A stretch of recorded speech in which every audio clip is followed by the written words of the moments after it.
नमस्कार। किरातार्जुनीय के प्रथम सर्ग के अंतर्गत मैं आज आपको 25, 26 और 27वां श्लोक पढ़ाऊंगा। तो पहला 25वां श्लोक देखिएगा। पहले ये श्लोक इस प्रकार है। तदासु कर्तुं त्वयि जिह्वाम् उद्यते विधीयतां तत्र विधेयमुत्तरं परप्रणीतानि वचांसि चिन्वतां प्रवृत्तिसाराः खलु मादृशां गिरः। इसका अन्वय इस प्रकार है। तत त्वयि जिह्वां कर्तुम् उद्यते तत्र विधेयम् उत्तरम् आशु विधीयतां परं प्रणीतानि वचांसि चिन्वतां मादृशां गिरः प्रवृत्तिसाराः खलु।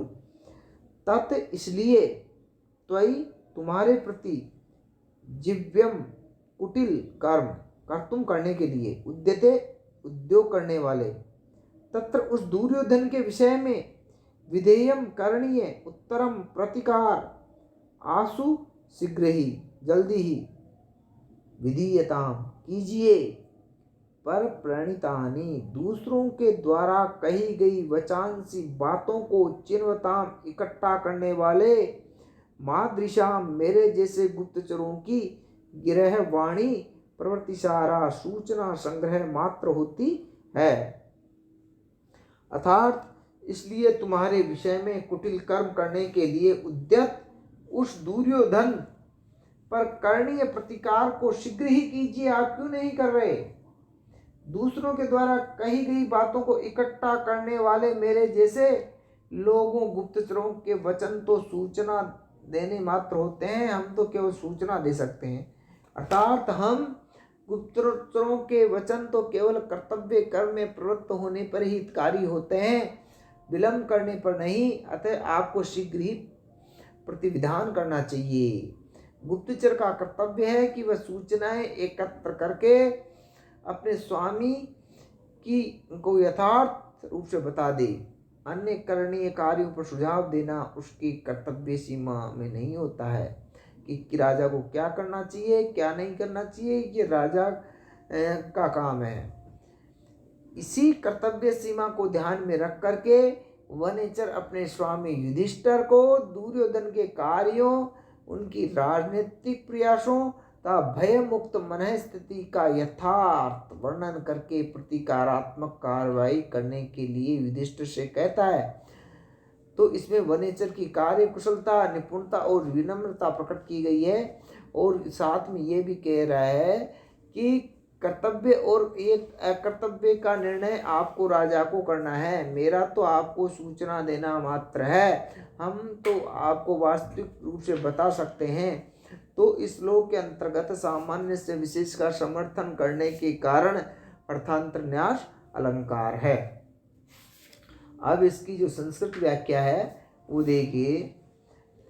तते तस्मात् त्वयि भवति जिह्वम् कपटं कर्तुं विधातुम् उद्यते प्रवृत्ते तत्र तस्मिन् दुर्योधने विधेयं कर्तव्यम् उत्तरं प्रतिकारः आशु शीघ्रं विधीयतां क्रियतां परप्रणीतानि अन्योदितानि वचांसि वाक्यानि चिन्वतां गवेषयतां मादृशां मणिचराणां गिरः वाचः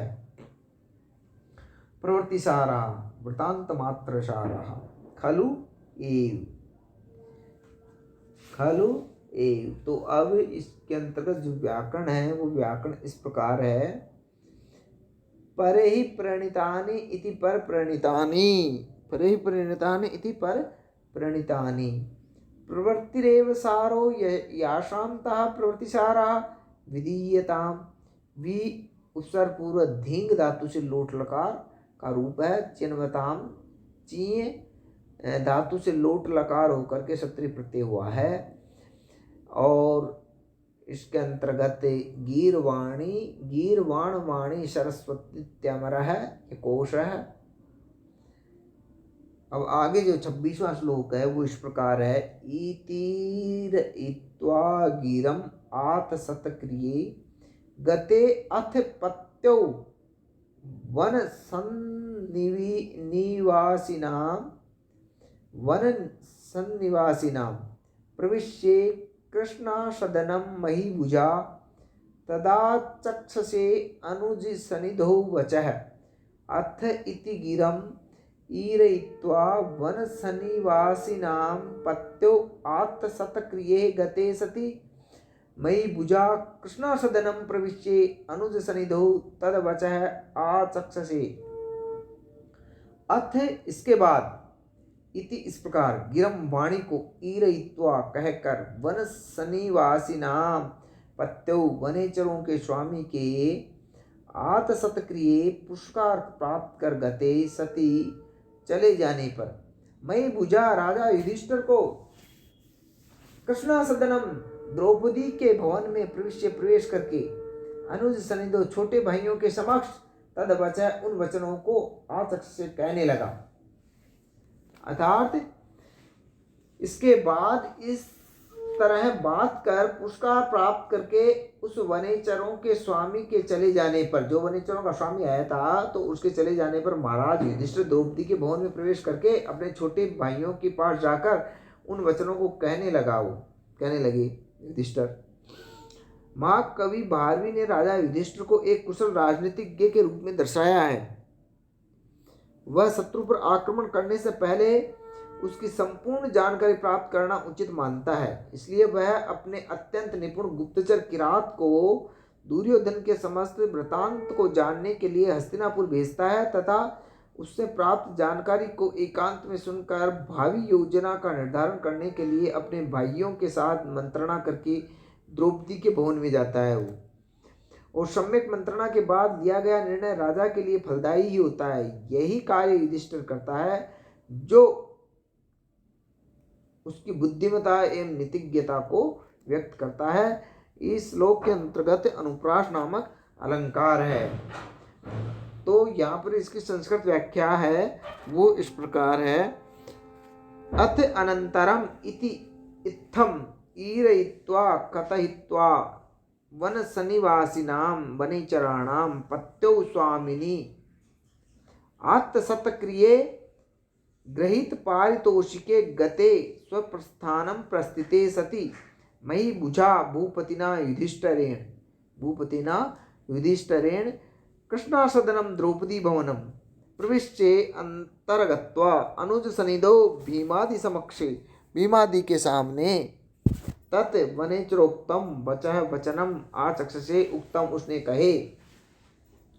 और इसके अंतर्गत जो विशेष है वो इस प्रकार है। आता ग्रहिता सत्क्रिया येन स आत सत्क्रिया तस्मिन् आत सत्क्रिये वने सन्निवसन्ति ये तेन वन सन्निवासिनां कृष्णायाः द्रौपद्याः सदनं कृष्णासदनं मयि भुनक्तीति मयि भुक् तेन मयि भुजा अनुजस्य सनिधि अनुज सनिधि तस्मिन् अनुज सनिधौ ईरयित्वा ईर धातु से निच प्रत्यय करके निच कत्वा किया है। प्रविश्य प्राय उपसर्ग पूर्वक विस धातु से ल प्रत्यय हुआ है हो करके प्रविश्य बना है। आचक्ष से आंग उपसर्ग पूर्वक चक्षिंग धातु से लिट लकार प्रथम पुरुष एक वचन का रूप है ये।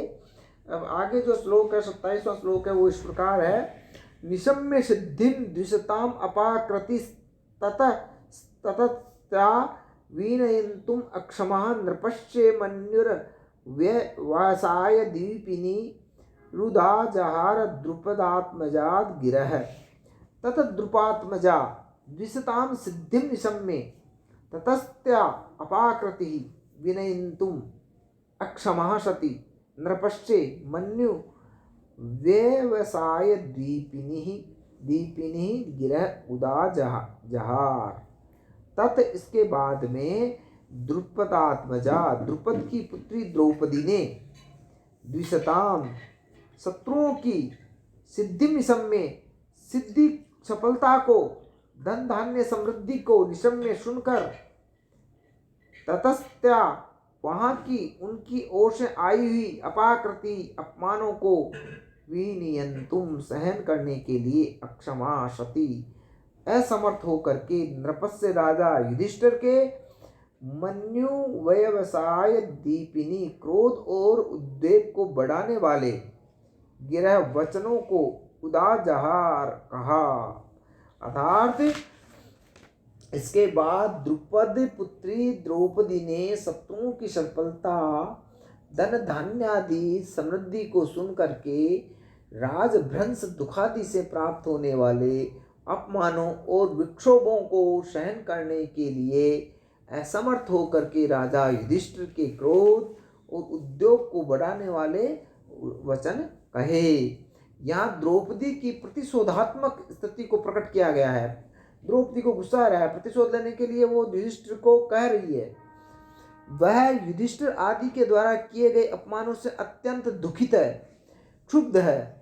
जब वह वनेचक द्वारा दी गई सूचना के अनुसार युधिष्ठिर से दुर्योधन की सफलता व समृद्धि के बारे में सुनती है तो उसके हृदय में जल रही प्रतिशोधाग्नि फूट पड़ती है। उसकी अंतर व्यथा और क्रोध उसको उत्तेजक वाणी से स्पष्टतया अव्यक्त हो रहे हैं। द्रौपदी एक श्रेष्ठ क्षत्राणी और विदुषी नारी है। अपने अपमान तथा पांडवों के साथ किए गए अपमान का बदला लेने के लिए वह राजा युधिष्ठिर के हृदय में भी शत्रु दुर्योधन के प्रति क्रोध जगाने का प्रयास करती है।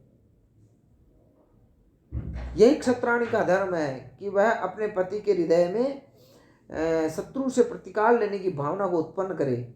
इसी कारण द्रौपदी प्रभावपूर्ण शब्दों में युधिष्ठिर को उत्तेजित करके शत्रु पर आक्रमण करने के लिए उसको प्रेरित करती है। अब इस श्लोक का में जो संस्कृत व्याख्या है वो इस प्रकार है। ततः युधिष्ठिर कथनांतरम, युधिष्ठिर के कहने के बाद में द्रुपदात्मजा द्रौपदी द्रुपदस्य पुत्रीति द्विशताम शत्रूणां